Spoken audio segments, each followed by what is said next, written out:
va devoir y aller. Hein. Je suis prêt. Je suis prêt. Je pense l'être. Je suis prêt, je sais. Ludivine, t'es prête? Toujours. Il n'y a que moi qui faiblis en fait, avant de parler de Crunchyroll. Allez, on fonce. Je réfléchis. Non, on y va. Flo. On y va. Flo, on a un secret, on doit en parler. Mince. Flo, faut qu'on en parle. Non, pas celui-là. Flo, on avait dit que ça se reproduirait pas. Mais après Crunchyroll, on allait mal. On s'est appelé. On a sorti le pot de Ben Jerry's. On le disait à personne. Et on a pris la décision. Non. Flo, je suis obligé d'en parler. Ah, j'ai failli être vulgaire. Je suis obligé d'en parler, Flo. Je peux pas. Si? Non. Il y a des potes qui m'écoutent. Je sais. Mais il faut que ça sorte. Tu peux pas me faire C'est ça. un terrible secret. Tu peux pas me faire ça. On avait promis pourtant. On vous avait promis il y a 3 semaines de ne plus le refaire. Et on l'a refait.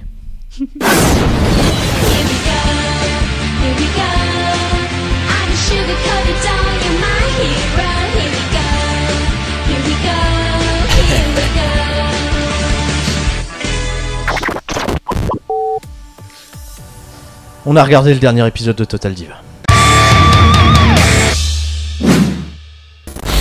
Qu'est-ce qu'il y a eu dans le dernier épisode de Total Diva cette semaine? Eh ben, on va commencer par Paige. Paige et nul autre que sa bonne copine Nia Jax ont décidé de sillonner les petits boulots de la ville. Bray Wyatt qui renverse de la peinture sur Finn Balor. Le mec vend. Finn Balor, il a vendu la peinture, mais pendant 2 minutes par terre, non? Le mec, tu lui mets de la peinture dessus, il peut plus se lever.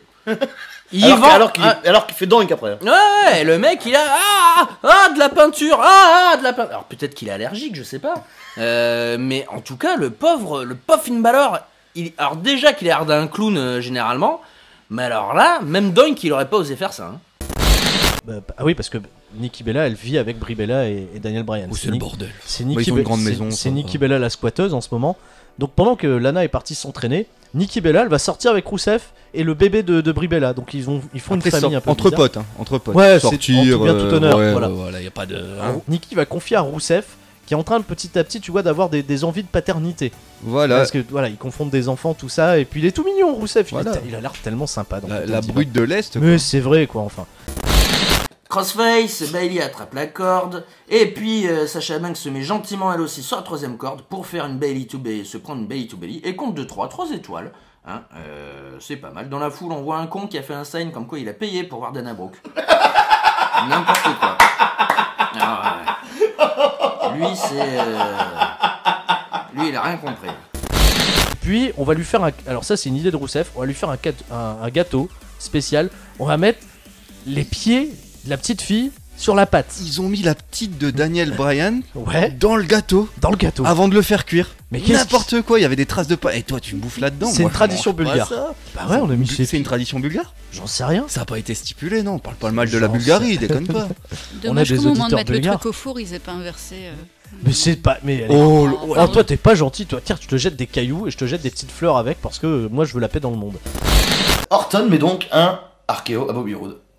Et les commentateurs, donc c'est Phillips, Saxton et Corey Graves, qui disent, je sais plus lequel dit, mais pourquoi Orton a-t-il mis un RKO à Bobby Roode? Pourquoi est-ce qu'il a fait ça? Et les mecs se demandent, les mecs ils commandent du catch quand même depuis des années, ou ils sont dans le catch depuis longtemps, et ils te font croire aux gens qui ne savent pas pourquoi Bobby Roode s'est pris un RKO par Randy Orton. Surtout que c'est pas l'habitude d'Orton d'en foutre à tout le monde, tout le temps. Non mais face heel, et que nous, on se dit pas, tiens, peut-être qu'il veut un combat de championnat US, Randy Orton. Je sais pas, hein. Lana, sa carrière décolle, donc elle veut pas d'enfant. Rusev veut un enfant, c'est le clash, c'est la grosse misère. Et finalement, Nikki Bella va réussir à convaincre Rusev que Lana a peut-être raison. Et Brie Bella dit à Lana, lui dit, tu sais, voilà, après ça t'écarte que 1 an, tu sais. Regarde, moi je suis revenu, tu vois, en tout cas, moi je vais revenir, hop. Donc Lana, si tu veux, elle se sent mal parce qu'elle se dit, ouais, mais si je refuse de donner un petit mashka à Rusev, mon Rusev il va plus m'aimer. On sent que son Rusev c'est quelque chose. Voilà. Après, voilà, il veut faire, il veut un enfant, mais il met les enfants dans les gâteaux. C'est étrange. Hein. Moi, je comprends la nage. Et dire, on va attendre un peu que tu mûrisses. Becky prend le micro et nous dit: c'est bon de descendre la rampe avec mes 2 pieds. The man is back sur mes pieds et au main event de WrestleMania. Tu limites comme tu imites Scott Hall. Yeah. C'est vrai. Bah attends, je vais essayer de changer. N'oublions pas. Non. N'oublions pas, c'est quand même mon match. Hein. C'est moi qui ai choisi Ronda avant que Chacha s'incruste.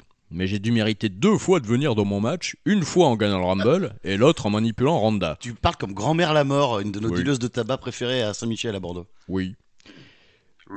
Vous savez comme c'est dur de faire des mind games avec quelqu'un qui n'a pas de cerveau. En parlant de Ronda Rousey. Ça c'est drôle ça.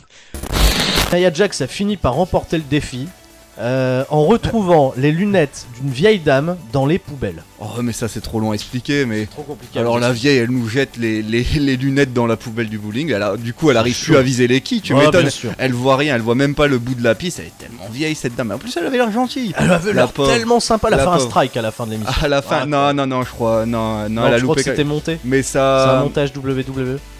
Tous les quilles ne sont pas tombés. Ils ont été honnêtes.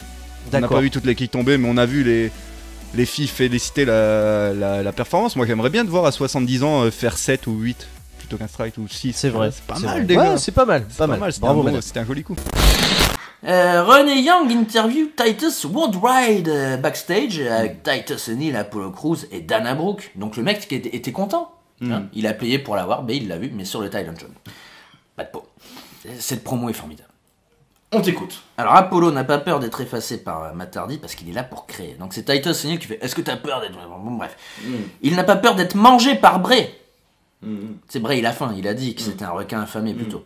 Il n'a pas peur d'être mangé par Bray qui ne pourra pas le digérer. Parce qu'il est avarié. Je suis avarié, je suis périmé.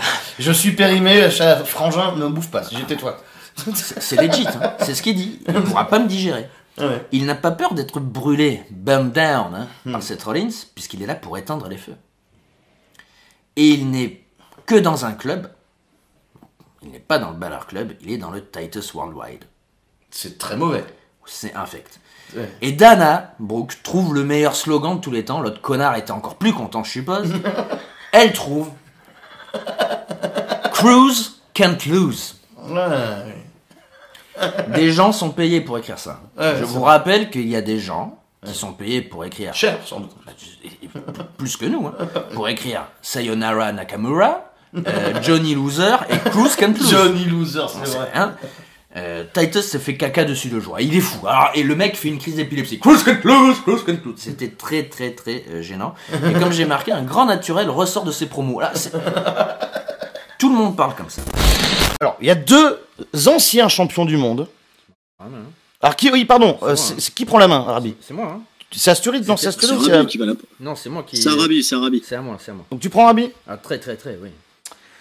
Il y a 2 anciens champions du monde qui ont, à SummerSlam, un très mauvais record.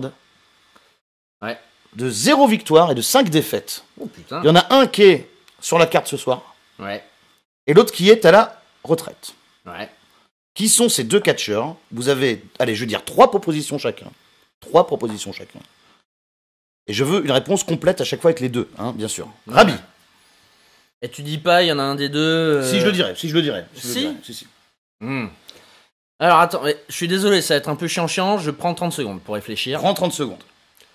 Ils ont 0,5 et c'est 2 anciens champions du monde. Ils ont fait 5 matchs à SummerSlam, ils en ont pas gagné un, ils en ont perdu 5. C'est ça. Il y en a un qui est sur la carte ce soir, l'autre qui est à la retraite. Attends, j'en ai peut-être un. Et il y en a un qui est sur la carte ce soir. Si seulement je connaissais la carte. Et on va arriver à la conclusion de cet épisode totalement incroyable avec la fête d'anniversaire et un très très beau Rousseff qui va venir déguisé en clown. Oh putain. Et sans slip.